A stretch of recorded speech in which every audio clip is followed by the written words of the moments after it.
Yo, what is good YouTube? Maydubs here, back with another video, guys. We have some more breaking news, highlights, observations from another day here in Dallas for training camp, and things got a little bit more exciting today. We saw a little bit more drills, a little bit of a longer practice. Pads are not on just yet, and there's no contact as of right now, but things are coming soon. We saw a little bit more Brandon Cooks. We saw a little bit more in Stephon Gilmore, CeeDee Lamb. All these guys are really starting to stand out here, and things are getting very intriguing as, look at CeeDee Lamb, walks onto the field, puts his helmet on, and gets right into some wide receiver drills with this, which is something you always want to see. He's ready to go, man. He's ready to become one of the best wide receivers in the NFL. Now, one of the biggest names who started off day one yesterday or a couple of days ago and had a rough practice was Simi Fehoko, but he definitely had a better day today, rebounded well, didn't have such a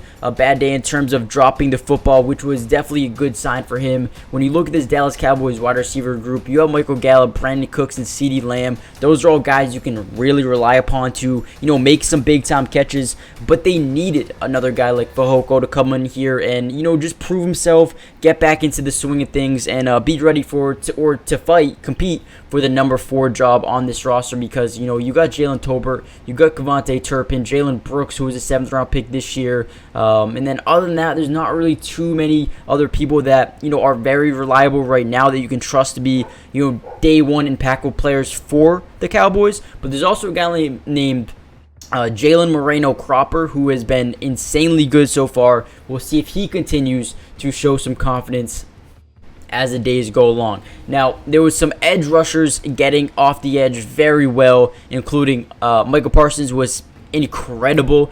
Sam Williams is another guy who actually made a big impact on today's practice. He looked very, very good. And then Mozzie Smith was a guy making a big impact up the middle of the field, just getting some stuffs, getting to the quarterback a little bit. He looked very good. So a lot of guys starting to, break out here early in camp. But I do want to make sure you guys know, listen, pads aren't on. There's no contact. Once those pads are on, that's when people will really start breaking out. That's when we'll know, who is, potentially going to be a star in the making for the Cowboys in the upcoming season. We got to see a little bit more of Dak Prescott making some nice passes to CeeDee Lamb. I mean, you can tell CeeDee and Dak Prescott are on a different level this season. They are ready to go. Seems like they've been working out this offseason, and, hopefully they just continue to improve together, and they could be one of the best duos in the NFL in terms of quarterback to wide receiver mix. I'm hoping they continue to show that throughout the rest of this offseason. The O-line depth definitely had a tough day today. Like I said, the edge rushers were getting to the quarterback very, early and often. Sam Williams, Michael Parsons, whenever the backup offensive line was in the game, there were sacks left and right, beginning to end. There was just so many, holes that they left for the defense to just pick apart, and they did that pretty much all day long. But like I said, remember, no pads. So getting to the quarterback with no pads on is a lot easier than when the pads are on and there's more contact. So that is something to be said as well. Tolbert and Stevens shined. Jalen Tolbert, the guy who, broke out last season in terms of training camp, but then didn't play at all during the regular season, was kind of like a healthy scratch. He looked good again. So I'm kind of waiting to see if they give him some more playing time in the regular season this year, because if he continues to dominate camp, I expect him to be someone that they try to utilize a lot. We also saw a little bit of Deuce Vaughn playing some punt returner, which is something we expected. He was, a lethal return man. I mean, he's just small, very versatile, and I guess not great timing that he drops one there, but he's very athletic, agile, great acceleration, speedy.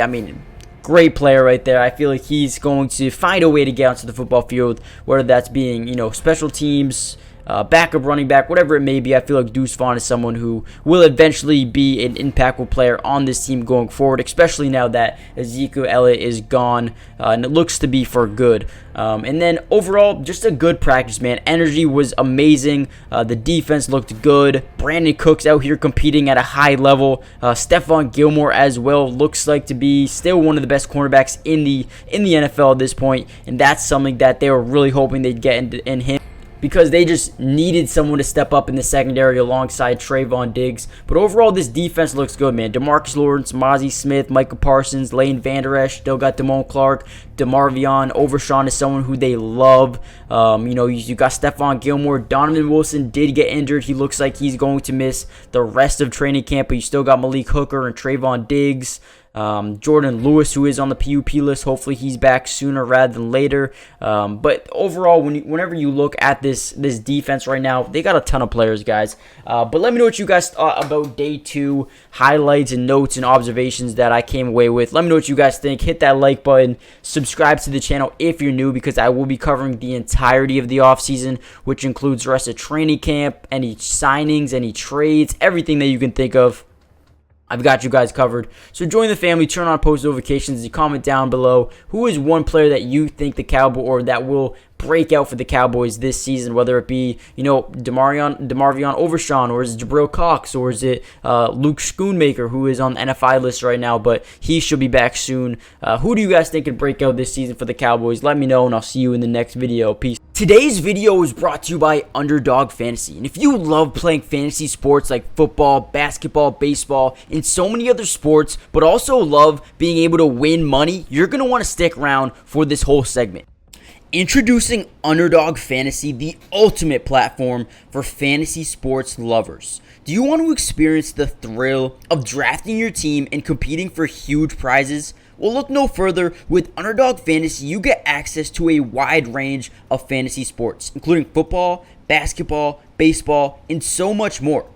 But here's what makes Underdog Fantasy stand out from all of those other apps. They've got quick and user-friendly drafting process, a unique and exciting game formats, fair and competitive contests for all skill levels, and attractive bonuses and promotions. Not only can you draft teams and compete with others, but you can also play a game of higher and lower, which is personally my favorite thing to do on there, but you can potentially win 20 times the money you put down. And if you use code MattyDubs when you sign up, Underdog will match your first deposit up to $100. And what that means is basically when you deposit, let's say $100, they'll give you a free $100 to use and play with.